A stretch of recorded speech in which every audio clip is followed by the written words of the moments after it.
Baker Mayfield was a 3-star recruit and only had 3 Division I scholarship offers. Instead of accepting one of those programs, he decided to walk on at Texas Tech and won the job outright. It's believed that he was actually the first walk-on true freshman quarterback to start a season. After playing well as a freshman, he then announced that he was leaving the program. He enrolled at the University of Oklahoma instead, and while there, he broke multiple school records and eventually won the Heisman. In the NFL draft, Mayfield has a skill set and intangibles where he should be an early first-round pick. The Denver Broncos at number 5 would be a good landing spot, as well as the New York Jets at number 6. Both of them are looking for quarterbacks, and he should be an immediate upgrade to their teams. He could also be in play for a team like the Cardinals at pick 15 as well.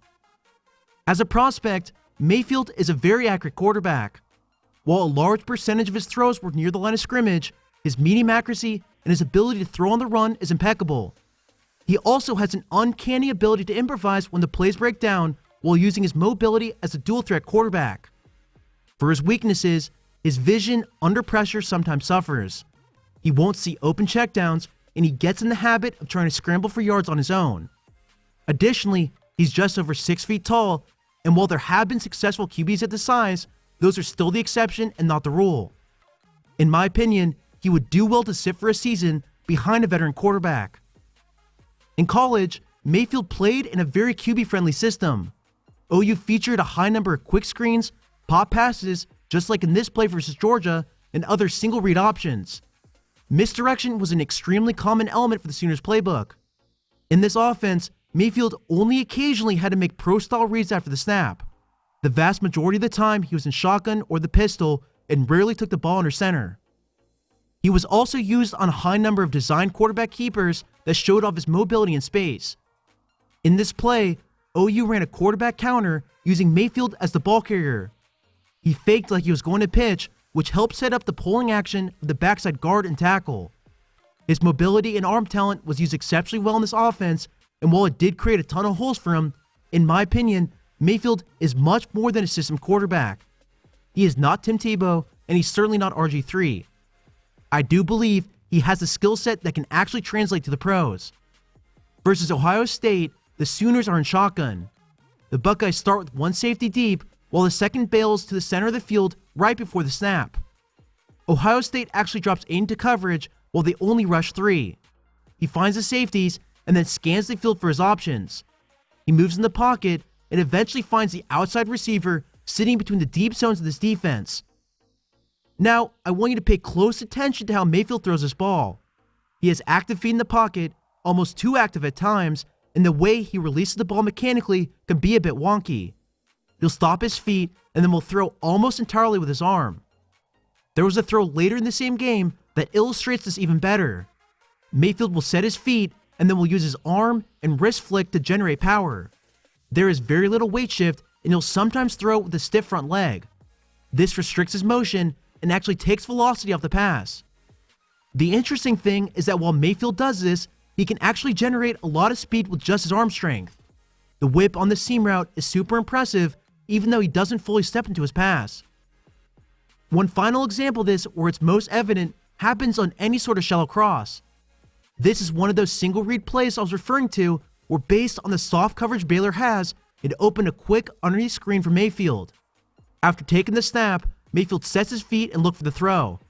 His hips and feet are pointing straight forward, and he has to do a quick hop step in order to open his hips to place his pass. This takes velocity off the ball and gives the defense more time to react to the play. Moving on, where I think Mayfield is at his best is when he's throwing on the move. He's an exceptionally accurate quarterback when he gets outside the pocket, and he would do really well in an offense that features a lot of bootlegs off of play action. This would definitely help his transition to the pros. In this play, Mayfield fakes the handoff and is immediately under pressure. He escapes to his right and sees the slot receiver breaking hard on his post corner route. Mayfield released the ball at the 31-yard line, and it sails on a rope over the cornerback's hand perfectly in stride. This was a beautiful throw, and Mayfield consistently does a great job of accurately throwing on the move. Here's another example versus Baylor. Mayfield does a great job of getting outside the pocket, using his strength to stiff arm a linebacker. After preventing the sack, he connects with his wide receiver for an accurate throw by the sideline. In my opinion, how he uses mobility to create plays and open windows is one of his best traits. Versus a three-man rush, while Oklahoma State drops 8 into coverage, Mayfield starts by looking to his left. Both of his receivers are covered, so he moves on and starts scanning the rest of the field. Since the pocket transforms, this allows the edge rusher to get into the backfield, but Mayfield is able to stay on his feet. He then dumps the ball off to his receiver, who gains more yards after the catch and gets out of bounds. In another play versus Georgia, Mayfield ran play action to his running back. He thought he had an opening on the seam route, but he wisely saw the defender sitting in space. Mayfield showed the patience to check the throw, and then he escaped back to his left. This gave his tight end plenty of time to get to the back of the end zone, which Mayfield saw, and it opened him up for the score. His ability to create plays is second to none in this class. In my opinion, this ability should push him into early first-round consideration. My issue, however, is that Mayfield will sometimes hold onto the ball for too long, and he won't operate in the confines of his scheme. He will need to improve in his vision and timing to operate a standard NFL offense. In this play versus Iowa State, he took the snap and looked to his left. He has a fade flare combination, and there's a huge hole in this defense. The fade route is wide open, and this is a touchdown for any quarterback that sees it. Instead, he scrambles around the pocket and eventually escapes down the field. While I do give him credit for his mobility, he had more than 7 seconds to scan the defense. Now imagine if he was going up against an NFL line that can actually rush the passer. This probably would have ended in a sack instead of a first down. Here's another play later in the same game. This could easily be the worst play I saw from him all season, and that also includes some of his interceptions. He has a similar route combination on the left, and just like in the last play, he has another wide open receiver. He then frantically starts to scramble outside the pocket, and that same receiver comes down the sideline and is still wide open. He's literally been open for 7 seconds, and Mayfield refuses to throw in the ball. I really don't get it, and because of how long he kept it, he ends up getting sacked for a huge loss on first down. That play, just like the other Iowa State play I showed, really killed me, and to me, it's undeniable proof that he's not a pro-ready quarterback right now. Now, that's not me saying that he can't turn into a franchise quarterback. Far from it, actually, but he just needs time to develop and improve in his vision in order to make these plays. Again, he has definitely shown flashes of making complete field reads like he did here versus Georgia, but staying in the confines of an offense will be especially important in his development in the pros. Going back to his accuracy, I feel like while he can throw the ball on point to his receivers on the short or medium routes, his deep ball can be a bit spotty. He can play sideline wheel and fade routes almost perfectly and does a great job of fitting them in tight windows. With a single high safety, he understands Baylor's defense is in man coverage. He has a fade hitch combination on the left, and his placement of this pass is absolutely incredible. It's dropped in a spot perfectly over the receiver's shoulder, and he's able to bring it in for the catch. The only thing he needs to work on is leading receivers down the center of the field. He'll underthrow post routes and he'll underthrow go routes that have a full 3 yards on the defense. After play action, Mayfield sets up around the 40-yard line. He sees his outside wide receiver attacking the center of this defense. He throws the ball 50 yards, but it's not enough in this play. This ball should have been thrown another 5 yards, and instead of OU getting the touchdown, the defense was able to break up this pass. The last thing I want to talk about is that while I think Mayfield has good pocket awareness and actually has a good sense for pressure, his ability to process the play while being rushed is sometimes not the best. In this play, OU's play action gets the entire defensive line to bite, while Mayfield sprints to set up outside the pocket. The linebackers stay home and rush late in order to pressure the quarterback. Mayfield is able to scramble past the first defender, and it looks like he has his eyes on the double move post route from the slot. Unfortunately, the second defender is able to wrap him up and take him to the ground. In my opinion, a lot of this was avoidable.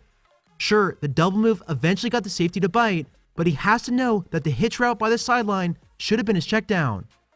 The defensive back was giving an 8-yard cushion, and this is where he should have thrown the pass.